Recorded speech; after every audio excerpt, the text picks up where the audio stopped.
ચલો આજે આપણે કાચા સરવૈયાની અંદર બે દાખલા ગણવાના છે, છઠ્ઠો અને સાતમો દાખલો.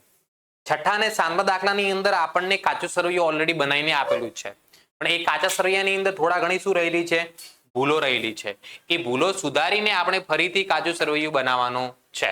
તો સૌથી પહેલા આપણે દાખલા નંબર 6 તરફ જઈએ.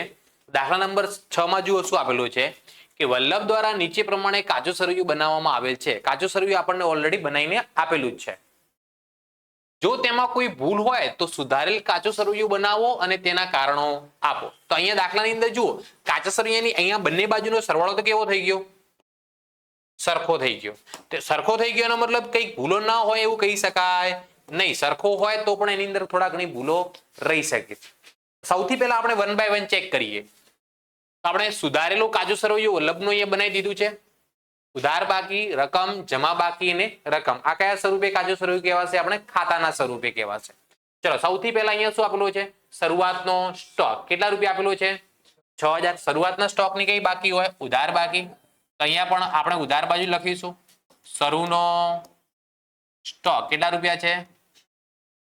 6000 રૂપિયા. એના પછી શું આપેલું છે? વેચાણ. વેચાણની કઈ બાકી હોય? તો આ લોકોએ વેચાણ તો કઈ બાજુ લખી દીધું? ખોટું કહેવાય. તો આપણે વેચાણ જમા બાજુ લખીએ. વેચાણ. વેચાણ કેટલું આપેલું છે? 86,000. 86,000 રૂપિયા. ચલો એના પછી વેચાણ પરત. વેચાણ પરત ની કઈ બાકી હોય? વેચાણ જમા થતું હોય તો વેચાણ પરત ઉધાર થાય. વેચાણ પરત શું થાય? તો વેચાણ પરત ને આપણે ઉધાર બાજુ લખીશું અહીંયા. વેચાણ પરત. ચલો વેચાણ પરત ની રકમ કેટલી છે? 4,000 રૂપિયા. ચલો એના પછી શું આપેલું છે દાખલામાં? મજૂરી પગાર. મજૂરી પગાર એક પ્રકારનો શું કહેવાય? ખર્ચ કહેવાય. ખર્ચ હોવાથી એને કઈ બાજુ લખવામાં આવશે? ઉધાર બાજુ. તો મજૂરી પગારને પણ આપણે ઉધાર બાજુ લખીશું અહીંયા. મજૂરી પગાર. મજૂરી પગારની રકમ કેટલી આપેલી છે? 31,000 રૂપિયા. એના પછી શું આપેલું છે દાખલામાં આપણને? લેણી હુંડી. કઈ હુંડી આપેલી છે? લેણી હુંડી એક પ્રકારની મિલકત કહેવાય. લેણી એટલે કોઈની જોડે લેવાના છે પૈસા. પૈસા લેવાના છે એટલે કઈ બાજુ લખાય? ઉધાર બાજુ. લેણી હુંડીની કઈ બાકી હોય? ઉધાર બાકી. કેટલી રકમ આપેલી છે? 8,000. એના પછી દેવાદારો આપેલા છે. દેવાદારો એટલે આપણે જેની જોડેથી પૈસા લેવાના એની પણ ઉધાર બાકી હોય. દેવાદારો કેટલી રકમ છે? 10,000 રૂપિયા. એના પછી શું આપેલું છે આપણને? ભાડું. ભાડું એક ખર્ચ કહેવાય એટલે એની કઈ બાકી હોય? ઉધાર બાકી. કેટલા રૂપિયા આપેલી છે આપણને? એના પછી શું આપેલું છે આપણને? રોકડ શિલ્લક. આપણી મિલકત કહેવાય. કેટલા રૂપિયા છે? 1,800 રૂપિયા કે 18,000 છે? 1,800 રૂપિયા. એના પછી દાખલામાં શું આપ્યું છે? લેણદારો આપેલા છે. ક્યાં આપેલા છે? તો લેણદારોની કઈ બાકી કહેવાય? જમા બાકી. લેણદારો એટલે આપણે જેની જોડેથી ઉધાર માલની ખરીદી કરી છે અને પૈસા ચૂકવવાના બાકી હોય એને શું કહીએ? લેણદારો. લેણદારો એક પ્રકારનું ધંધાનું દેવું છે એટલે હંમેશા એની કઈ બાકી હોય? જમા બાકી હોય. લેણદારો કેટલા રૂપિયા આપેલા છે? 7,900. બરાબર. એના પછી શું આપેલું છે? આખર સ્ટોક. આખર સ્ટોક ક્યારે કાચા સરવૈયામાં લખવામાં આવતો નથી. આખર સ્ટોકની એન્ટ્રી કાચા સરવૈયામાં અહીંયા થશે નહીં, કેમ કે શરૂઆતનો સ્ટોક આપણે લખી દીધો તો આખર સ્ટોક ફરીથી લખાશે નહીં. એના પછી શું આપેલું છે? મૂડી. મૂડીની કઈ બાકી હોય? એ તો બરોબર આપેલું જ છે. મૂડી કેટલા રૂપિયા છે આપણે? 61,000. વટાવ આપ્યો. વટાવ આપ્યો છે. આપ્યો છે એટલે શું થઈ ગયો? ખર્ચ થઈ ગયો. શું થઈ ગયો?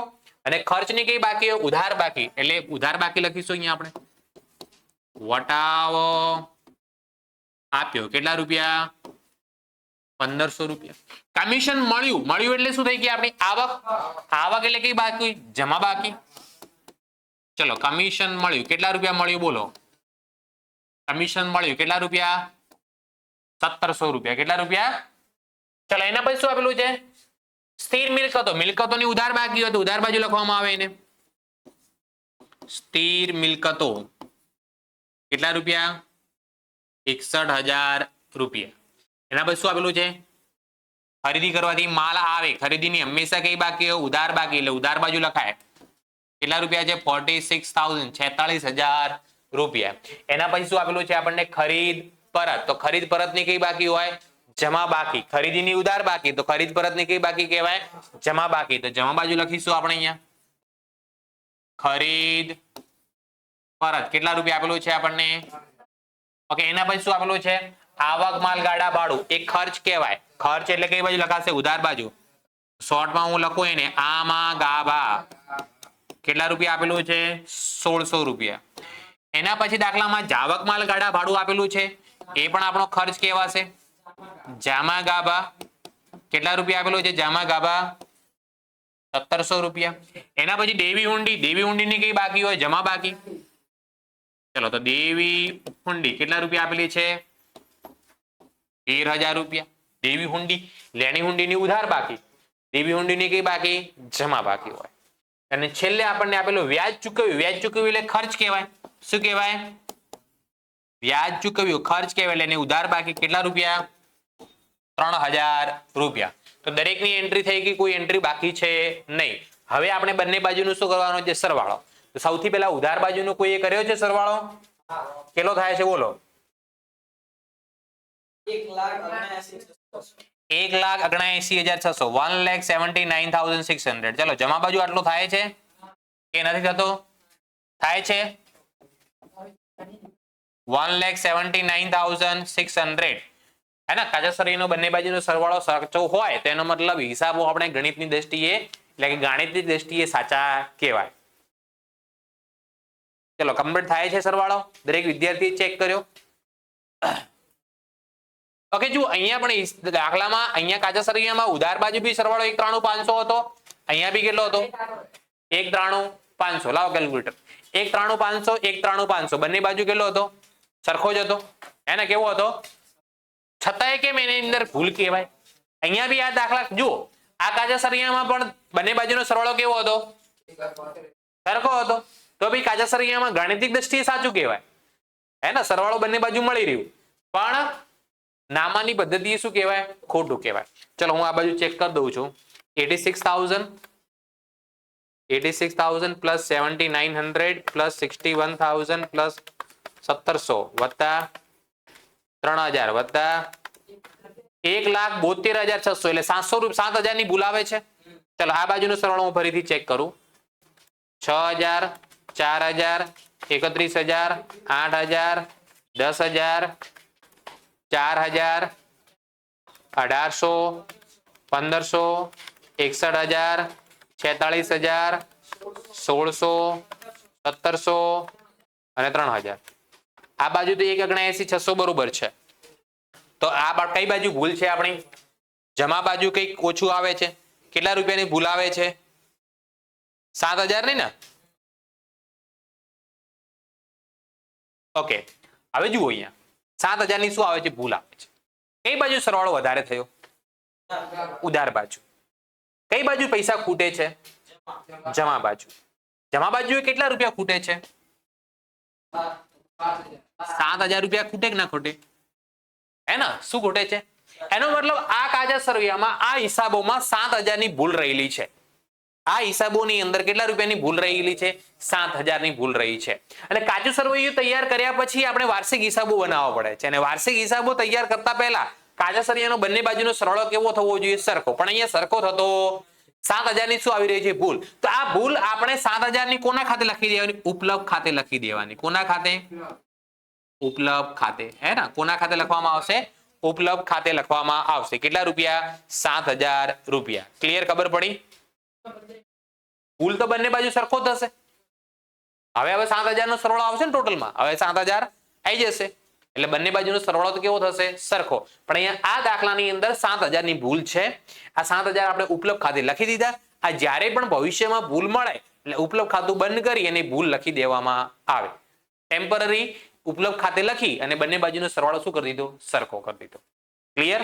કમ્પ્લીટ ખબર પડી આની અંદર? ચાલો નેક્સ્ટ ક્વેશ્ચન નંબર 7 તરફ જઈએ.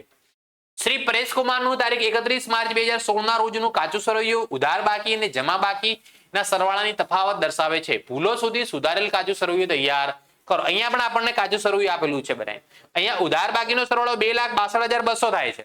અને જમા બાજુ કેટલો થાય છે? 1,23,000. એનો મતલબ આની અંદર થોડા ઘણી ભૂલો રહેલી છે. એ ભૂલો સુધારીને આપણે ફરીથી નવું કાચું સરવૈયું બનાવીએ. તો જુઓ અહીંયા શ્રી પરેશકુમારનું તારીખ 31 માર્ચ 2016 ના રોજનું કાચું સરવૈયું આપણને આપેલું છે. ખાતાનું નામ ખાપા ઉધાર અને જમા બાકી. તો આ જે આપણે કાચા સરવૈયાનું ફોર્મેટ છે ને આ કયું કહેવાય? પત્રક સ્વરૂપે કહેવાય.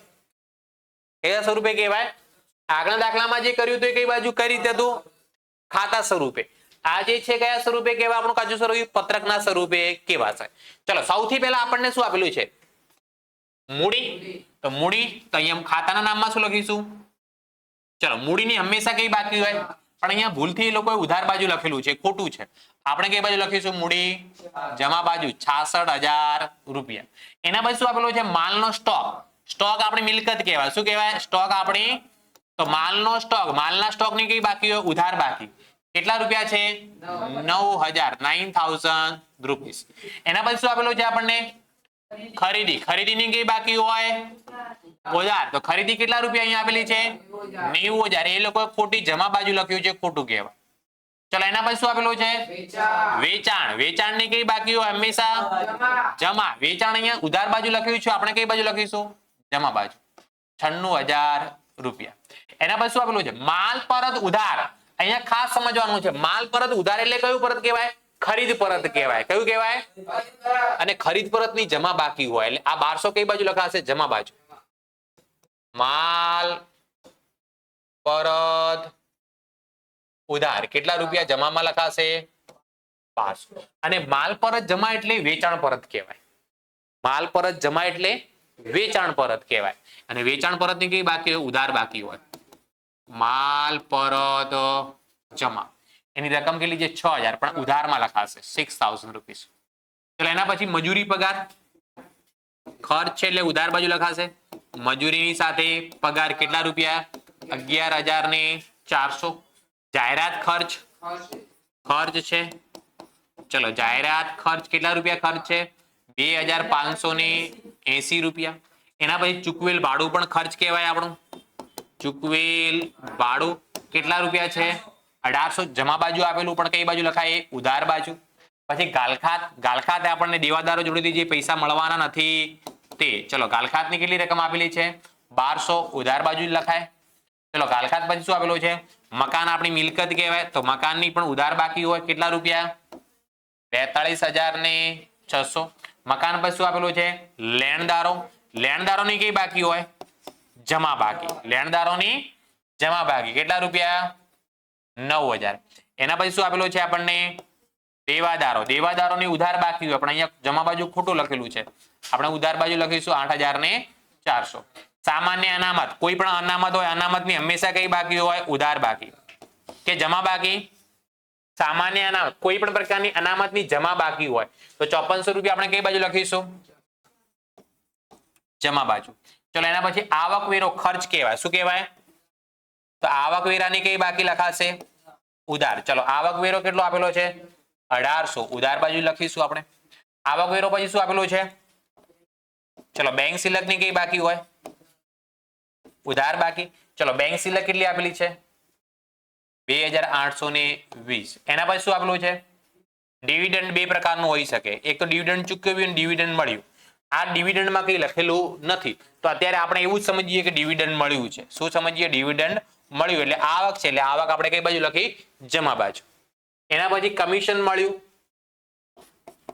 ચલો કમિશન મળ્યું આપણી આવક કહેવાય. આવક છે એટલે કઈ બાજુ લખીશું? જમા બાજુ. કેટલા રૂપિયા મળ્યો? 10,000. અને છેલ્લે લેણી હુંડી. લેણી હુંડી કઈ બાકી હોય? ઉધાર બાકી હોય. પૈસા લેવાના છે. કેટલા રૂપિયા આપેલા છે? 15,000 રૂપિયા. કેટલા રૂપિયા? હા, દેવી હુંડીની જમા બાકી, લેણી હુંડીની કઈ બાકી હોય? ઉધાર બાકી. હવે આપણે સરવાળો કરો. ઉધાર બાજુનો કોઈએ કર્યો સરવાળો? 1,92,600. કઈ બાજુ થાય છે? ઉધાર બાજુ. ચલો 1,92,600 ચેક કરો. જમા બાજુ બી એટલો થાય છે. જુઓ 66,000